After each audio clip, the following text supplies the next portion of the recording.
Hello, and welcome to Achieving the Dreams informational webinar on the Building Resiliency in Rural Communities for the Future of Work application. We're delighted to have you here. Today, you'll be hearing from a few members of the Achieving the Dream team. I'm Monica Parrish-Trent. I'm the Vice President for Network Engagement. With me is my colleague Meredith Archer-Hatch, Senior Associate Director. We also have Destiny Mitchell in the background and Ryan Knight as well.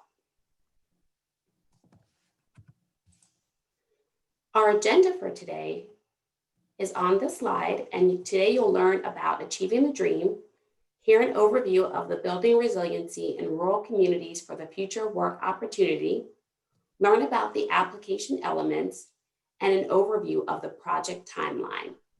We'll also have time at the end of this webinar for you to ask questions of the Achieving the Dream team.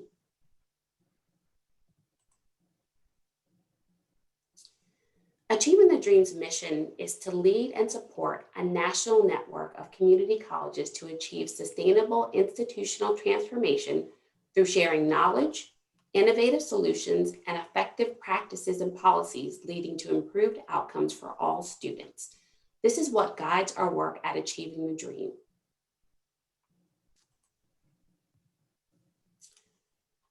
So what is Achieving the Dream? Many of you are aware of our national reputation, and we've included a bit more of a descriptor here as well as ATD's equity statement.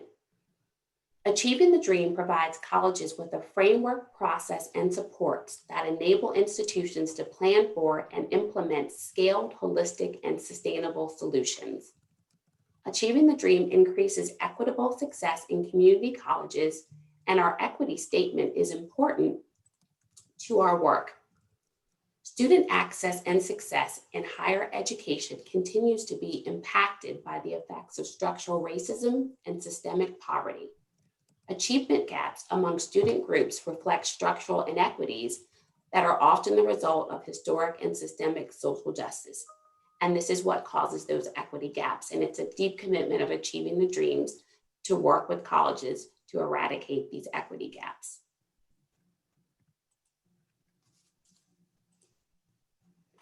Here you can see Achieving the Dream's vast reach. We are more than 277 institutions in 44 states in the District of Columbia with over 4 million students. Achieving the Dream began over 15 years ago with support from the Lumina Foundation and 6 other generous partners. As you can see, the reach and power of our network supports a significant number of students, helping them to earn their credentials and to enter into the workforce with living sustaining wages. ATD network and its impact on students can be categorized in a few areas here: pathways and momentum, closing equity gaps, and social and economic mobility. With pathways and momentum, ATD's colleges are focused on effectively implementing guided pathways as a way of increasing student momentum toward degrees. Working with the Community College Research Center and the work that they published in the field, which focused on increasingly leading indicators and using them in support along with the lagging indicators in order to identify where colleges need to move the lever in order to support student success. As colleges do this work with their coaches, students are doing career exploration and selecting their programs of study much earlier than they used to, and we're seeing them persist toward graduation with greater momentum than in years past. With closing equity gaps, ATD helps colleges utilize quantitative and qualitative data that reveal equity gaps. Colleges began looking at these equity gaps and thinking about how it supports students advance their progression towards completion. Regarding social and economic mobility, ATD colleges work with students to get them onto the pathway and close the equity gaps, and we're seeing them earn greater numbers of credentials, and we're seeing an increased value with the labor market.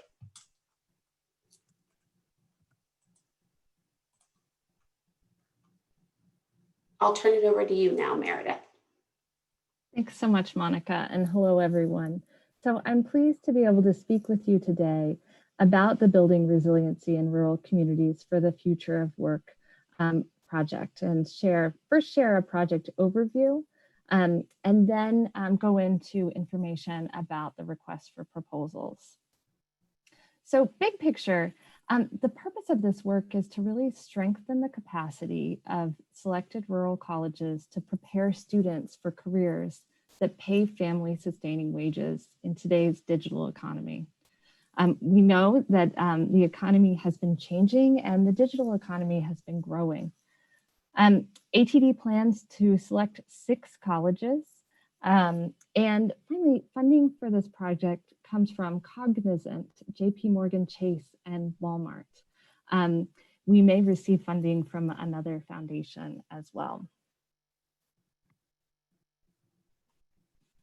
Now I'll talk a bit about the project goals. The Rural Resilience Cohort Project, that's what we're calling it for short, will support rural colleges as they build adaptive capacity for the future of work.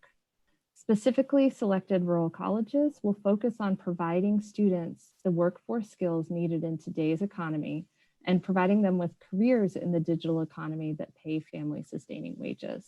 And so big picture, the goals are first, to really collect and analyze data and examine students' experiences to implement reforms that will narrow equity gaps between different groups of rural students within the college's service area. So this might be between Black, Latinx, and white students, between low income or Pell eligible and higher income students, or between women and men. And the expected timeline with this is over a 5 to 7 year time period. The second big goal is to improve selected colleges' ability and resiliency to better serve students by providing the academic and personal supports needed to participate in the 21st century economy. The third is to partner with community stakeholders to create aligned pathways to sustainable careers in the emerging digital economy. This is to advance economic opportunity for local individuals and their families. And sustainable careers are viable and competitive career paths that pay family sustaining wages as individuals continue to learn, adapt, and increase their marketable skills. The fourth goal is to share what colleges are learning with the broader higher education community. ATD will host learning events, develop publications, and there'll be partner events. And there'll be lots of peer sharing and peer learning between colleges selected for the project and the broader higher education space, as well as with policymakers who can incorporate the findings into their thinking and plans. So a bit about how this work will happen. So earlier in today's webinar, Monica mentioned coaching. And selected colleges will be matched with expert coaches who will support them through their student success journey. So each selected institution will work with 2 coaches and will meet in person or virtually with campus leaders and stakeholders. ATD coaches assist selected colleges in deepening their use of data from an equity lens, identifying priorities for improving student outcomes, and making sure that these are happening in conjunction with existing efforts, implementing personal, career, and academic supports, and tracking progress around these priorities. On the next slide, I'll talk a little bit about the data supports that institutions participating in this cohort will receive. So first, Achieving the Dream provides access to specific reports through an agreement with the National Student Clearinghouse. In addition, selected colleges will have the opportunity to participate in the National Student Clearinghouse's post-secondary data partnership if they are not already doing so, which will facilitate building colleges' sense-making and use of data. So this is a really exciting opportunity to increase data capacity. We mentioned earlier in the webinar the power of the Achieving the Dream Network.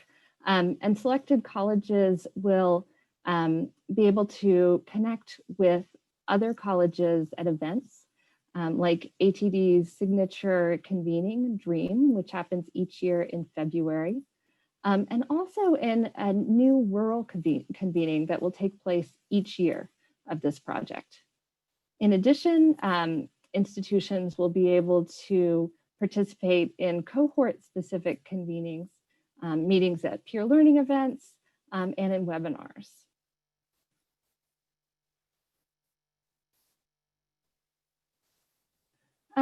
There will also be an external evaluation of this work, and there'll be some reporting requirements. So we want to make sure to talk about those. So the plan is for an external evaluator to develop a qualitative evaluation of the project and also collect data from participating institutions based on a research plan that's developed. In addition, Achieving the Dream will work directly with institutions to increase their capacity to track relevant quantitative data and specific student success and workforce metrics. These will be reflective of student success metrics, workforce metrics, and really thinking about adaptive capacity and pathways. There will be requirements to submit short quarterly reports, and at the end of the first year of participation have developed an action plan and then subsequent annual progress reports.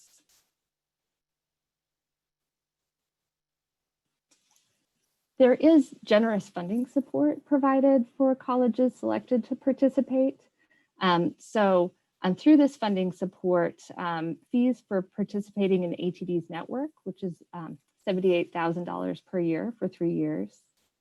In addition, there will be $20,000 in general operating funding for each selected college.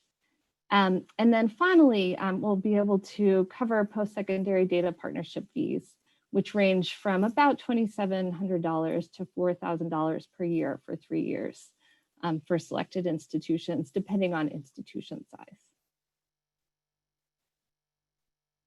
Now I'll start to talk about the application elements, which I know most of you have already reviewed and you may have questions about.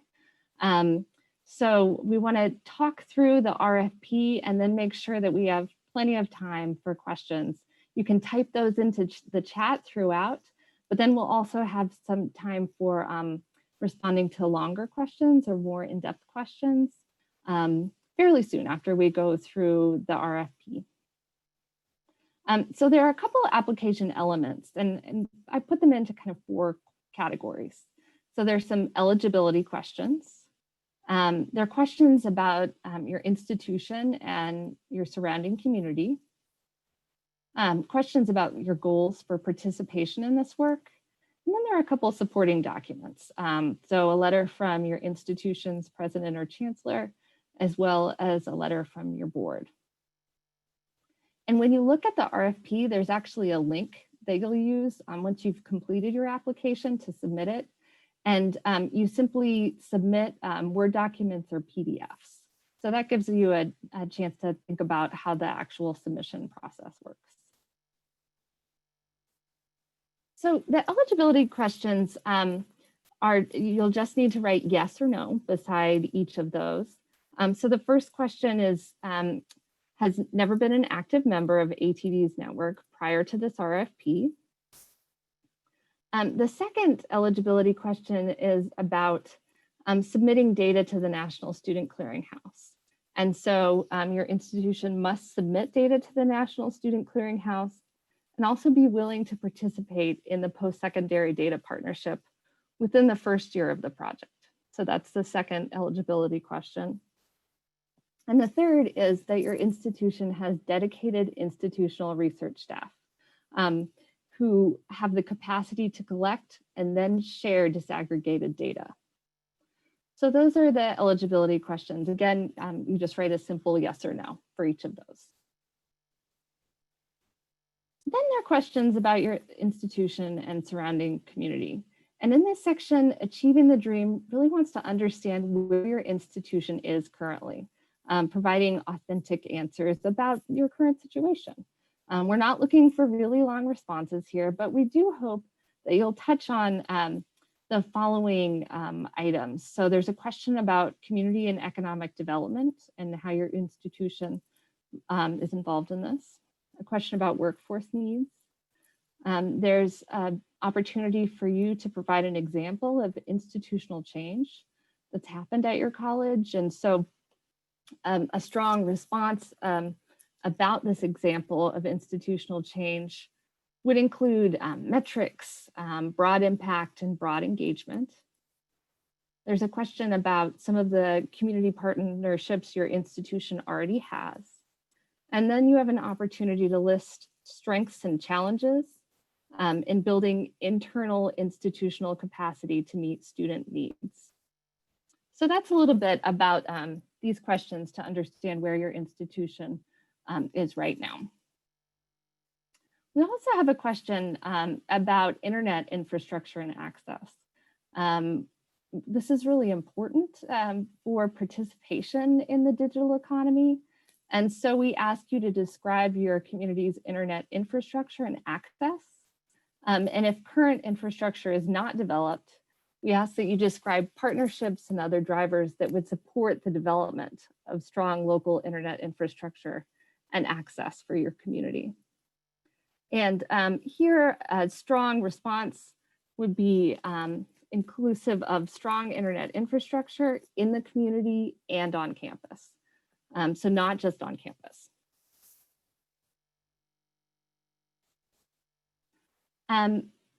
Then you have the opportunity to list 3 goals, and the criteria on which these will be assessed is, are these goals clear? And do they link to the project objectives? So do they link to institutional resiliency and preparing students for sustainable careers in the digital economy? Now we're almost at the end of the RFP. So talking about the supporting documents. So for the president and chancellor letter, a strong president or chancellor letter would provide a robust statement of support, would indicate how resources will be provided for the work, and would tie the work to your institution's strategic plan. The last application element is a statement from the board. And here we're looking for a robust statement of support. We also have heard from some applicants that there may be a challenge in obtaining this letter before December 10th, which is the application deadline. And so if you do have a challenge obtaining this letter, please let us know. You can email us, you can call us, just let us know about that.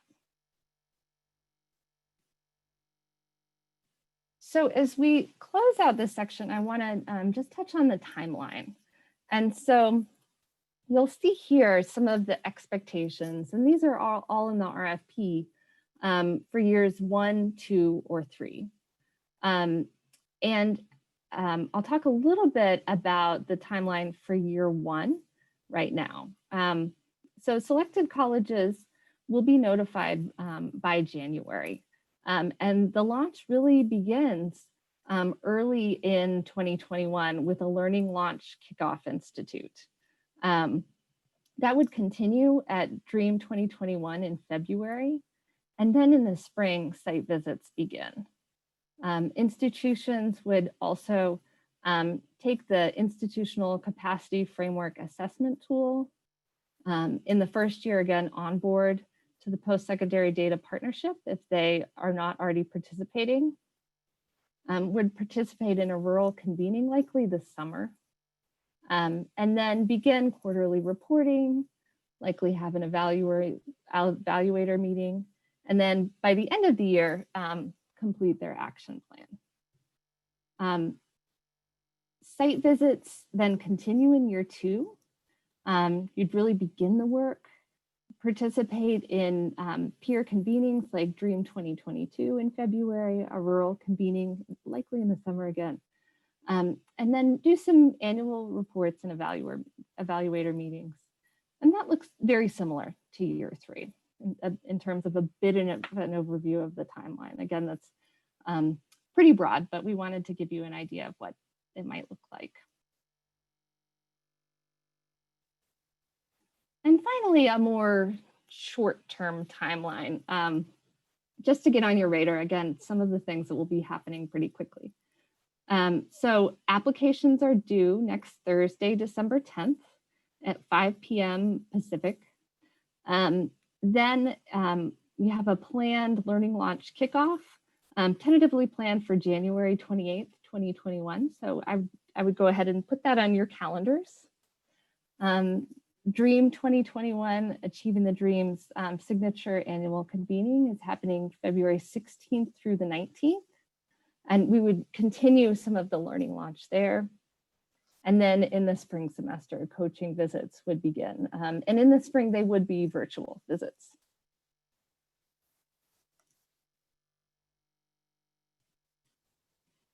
So with that, that's been an overview of the project in short, the RFP.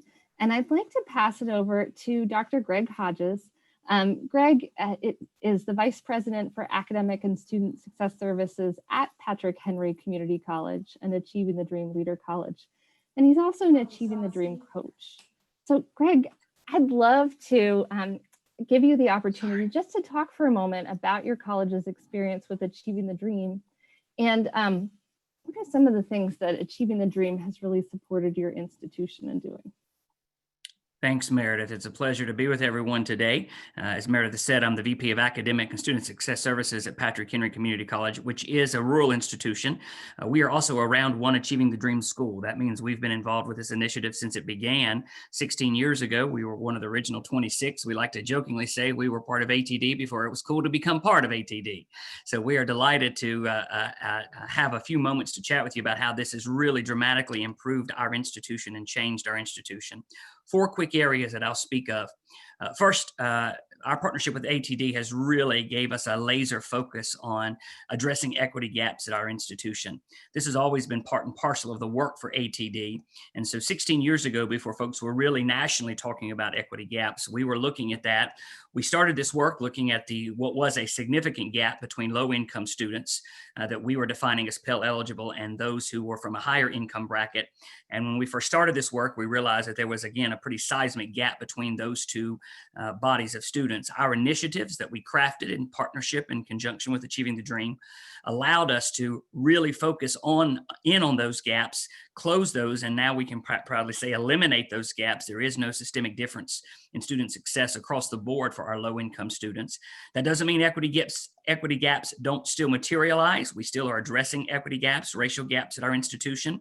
As initiatives come aboard, we continue to address those in partnership with Achieving the Dream, but it really gave us that framework of how we examine the data, find those gaps, construct the strategies that will address those gaps, and then implement, measure, and close that loop, if you will. Another really important benefit that our institution has discovered in the last 15 plus years of working with Achieving the Dream is this focus on pathways, specifically transitioning from workforce into academic programs. Across many community colleges, and oftentimes this is true in rural schools, there is a bit of a seismic difference between what we think of as workforce programs and academic programs. And oftentimes never the twain shall meet. The two entities don't always work well together. Our work with Achieving the Dream has again helped us to craft what are universally recognized as these stackable credentials, and then create these academic program outcomes that are then tracked with workforce programs, these articulated outcomes, so that if a student earns a workforce credential and we have that in an academic pathway, we can articulate that into academic outcomes. And we like to say that means that all learning counts, nothing is left behind. We have lots of prior learning assessment capabilities now on our campus through partnerships with Achieving the Dream. And again, that has allowed our students to complete more successfully and more expeditiously, thereby transitioning into the work world. Third element that we have seen that I think has probably been the biggest impetus for us for the last 5 years has become a really laser-like focus on our work as both a local and regional economic development entity.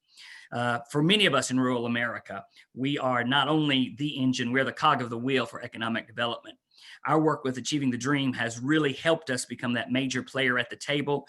And now we are we as an institution are involved in every economic development pitch. This has led to significant expansion of regional partnerships in our area that has given us increased equipment, increased facilities, increased access to some high-end faculty, frankly, that we would never have been able to afford in our community. And as I mentioned, I'm vice president. Our president has really centered herself as part of this economic development world for our community, recognizing that our community needs us now. I will say that post-COVID, that work is probably only going to be amplified. We recognize that it is going to be up to the community college in our community to really redefine work post-COVID, and we're deep in the weeds of that now. Our president sits on the Regional Economic Development Board. And so our partnership with Achieving the Dream has really shown a new spotlight for us on how we can better fill what is that critical position for economic development moving forward. And then finally, a fourth benefit, unexpected for us, but one that is quite welcome, frankly, is the accreditation benefits we have experienced in our work with Achieving the Dream. I have the privilege of serving as a regional accreditor as well, and I can tell within about a few minutes of looking at an institution, those that are part of Achieving the Dream, the data, the alignment of student success metrics, and the student goals become so very crystal clear. It really just coalesces around the data telling the story, and the alignment that is so necessary in your accreditation documents really are part and parcel of the Achieving the Dream world. So what I often tell colleges that are new to this work is that while it may feel like that you are looking at new stuff, the new stuff that you're looking at will serve you systemically across your campus, but also will have, I think, unexpected benefits as you're completing the requirements from an accreditation perspective. 10 years ago, when we went through our first reaffirmation after joining Achieving the Dream, we candidly received quite a few accolades because of that work, and we liken so much of that to our association with Achieving the Dream.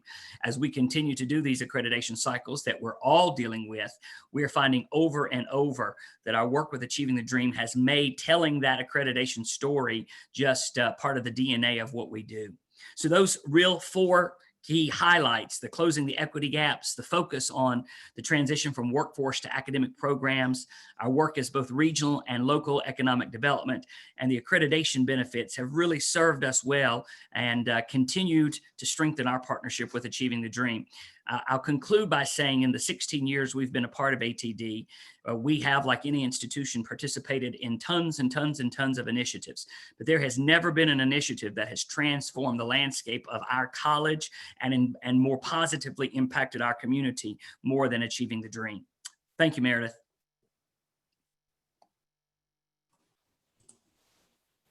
Thank you so much, Greg. We really appreciate you talking about what Achieving the Dream means to you and your institution.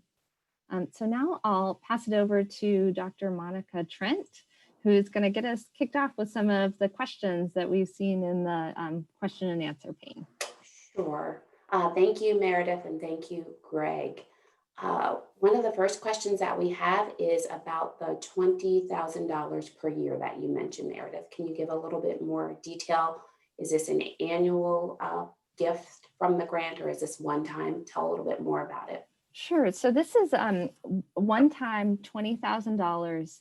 And the purpose of this is to support some of the general operating costs that would go along with implementing the student success work and putting all the structures that you need to have in place.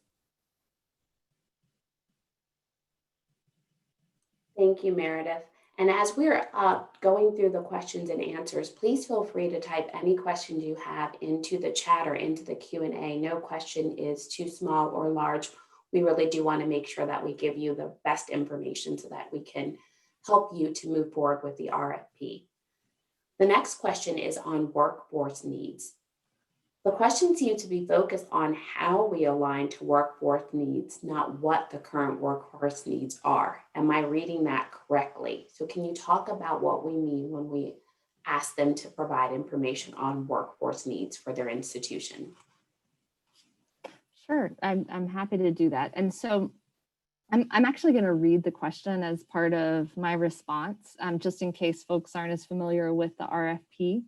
But I would say, yes, you're right. We're looking at the how, not the what the specific workforce needs are. And the question is specifically, what strategies have you used to align curricula, programs, and student learning with current and emerging workforce needs in the area you serve? We also asked what career advising opportunities exist for students. And so this is getting at the how your institution meets different workforce needs, and we're looking for the just where you are, the authentic response. Thank you, Meredith. And we've had this question come up a few times as you gather your supporting documents. If an institution doesn't have a board, who should the letter be from? Can it be from the chancellor or the president? How are we handling the board support if there is no board available? So in response to this question, it sounds like you do have a chancellor or president. So I would provide that letter of support. Is that responding to your question? Yes, okay. Yes, Meredith, that does respond to the question. How do you define digital economy? That is from Taylor Finch McKay. How do you define digital economy? So that's a really important question. And I think this is continuing to evolve and really actually grow right now, but I'll provide some important elements.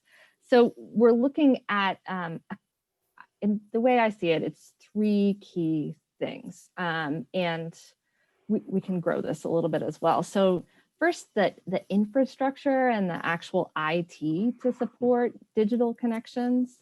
The second is e-commerce, and really thinking about how it may be a physical bricks and mortar local business is now using the digital space to actually sell. This might be even supply chain growing into that. And then the final part that I see is digital services. And so this may look like telemedicine at your local hospital. It might look like the way a lot of education is being delivered. So this is I think this is pretty broad in terms of the way work is happening and the way services and supports are being delivered today. And I would allow any of my co-panelists to further expand on that definition. Sure, Meredith, I'll add just a little bit. So when we were thinking about this grant and really talking with our funders about how we wanted to support communities and community college students enter into the digital economy, we were really thinking about their ability to get into an economic workforce that'll provide living, sustaining wages. And as Meredith mentioned, when we think about the digital economy, there are many things that have been digitized that might have been a part of a system in the past that was done brick and mortar or face-to-face. And so we can think of things like cybersecurity that come to mind. And we know that that is something that relies heavily on a digital infrastructure. But as Meredith mentioned, we've seen a lot of telehealth recently that requires a digital component to it. And so one of the things that it'll be important to consider with the RFP is looking at some of those programs and where they have a digital requirement for the credential.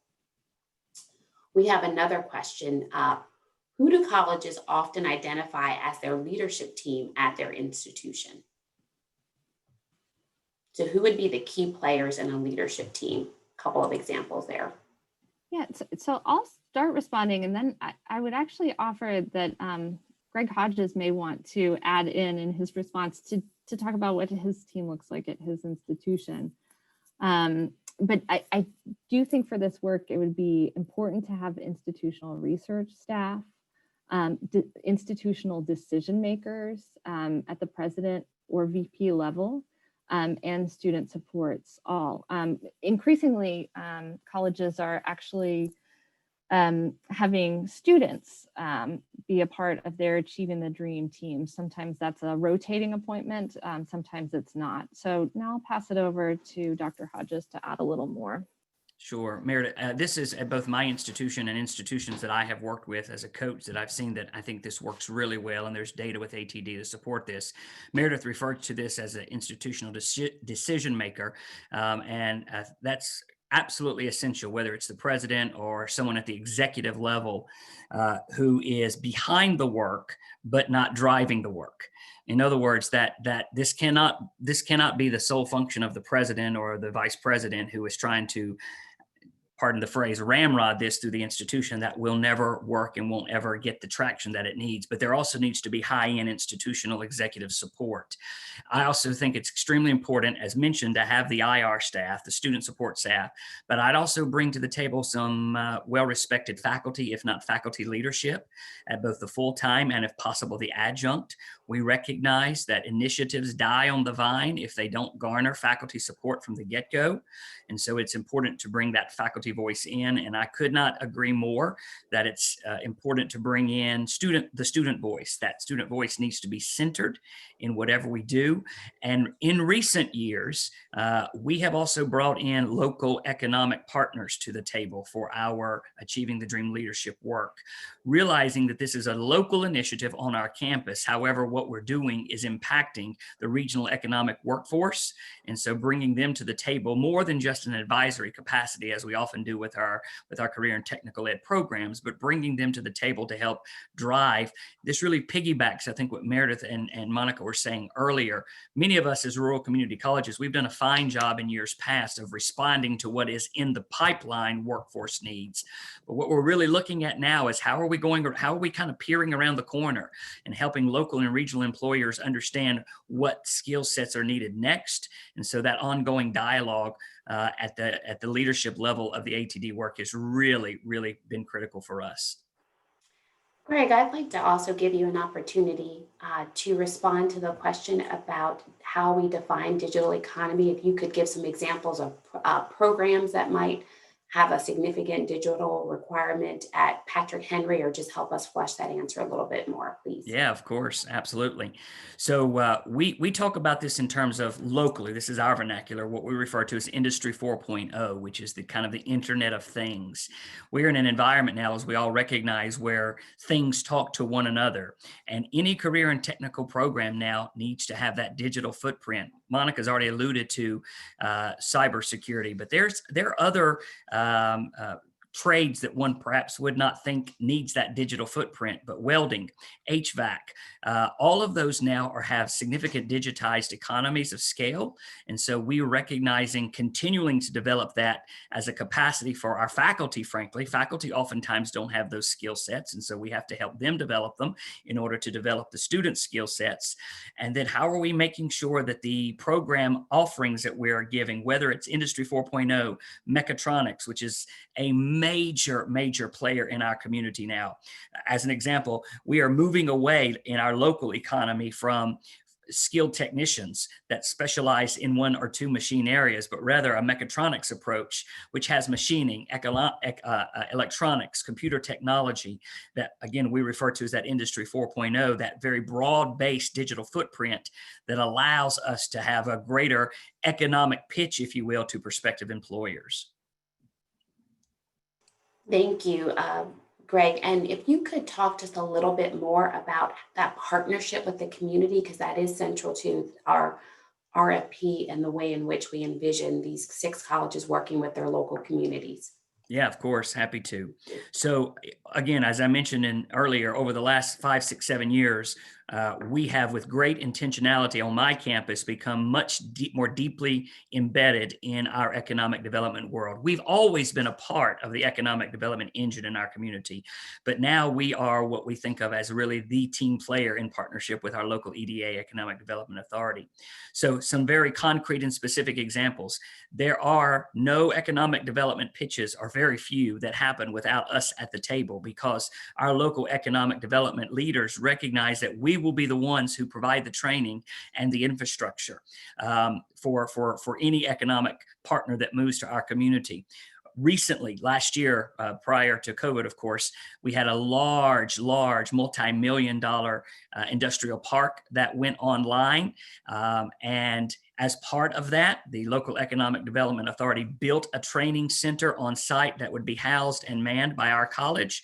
And as part of the pitches for every partner that moves into this, they receive that training benefit from us, Patrick Henry Community College, as an incentive to get them to move in. So when I say that we become part of the package that brings employers in, we are helping craft job descriptions, we're helping craft employment outcomes, and then we're helping to design facilities, infrastructure support around any economic development pitch moving forward. And then, of course, creating programs to meet those needs as well. Thank you so much for elaborating.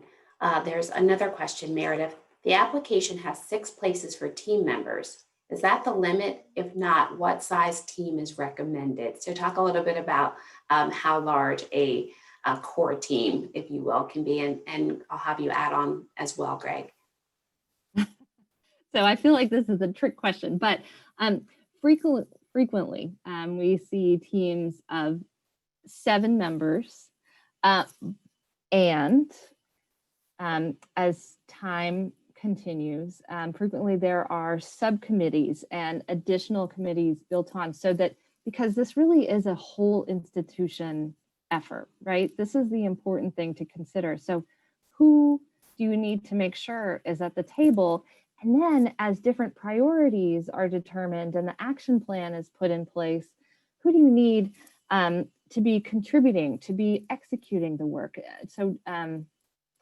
So when I get to numbers, I'd say, 6 or 7. I wouldn't say that's like an absolutely hard and fast response, but also think about who you might add later on and who you might rotate off as time continues.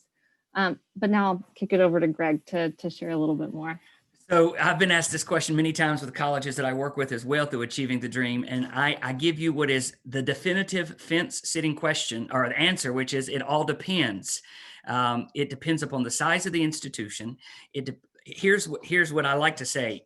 It needs to be large enough so that it is cross-functional and cross-hierarchical across the campus, but not so large that it becomes unwieldy and you can't get the work done. We have all been in committees that are far too large, and you spend way too much time discussing semantics that don't move the project forward. So large enough that you are addressing the cross-functional, cross-hierarchical needs, but small enough that it can nimbly adapt as the initiative develops. That's so helpful, Greg. And I would say I have seen when, in some cases, with very large committees, it ends up that the committee co-conveners do most of the work. And that's not what we want to see happening. So now, yeah. And Meredith, I will, true confession, when we started this work, Patrick Henry, years ago, our core team was far too large. And we recognized that very quickly. There were good intentions. We wanted everybody at the table and everybody on board, but everyone can't lead an initiative. And so we had to quickly pare that down within about a year of doing this work so that we could drive the work forward. Thanks to you both. Are there any other questions? Feel free to type them in the Q&A or the chat. I believe we've addressed all of them thus far, but if there are any additional questions, please feel free to go ahead and type them in.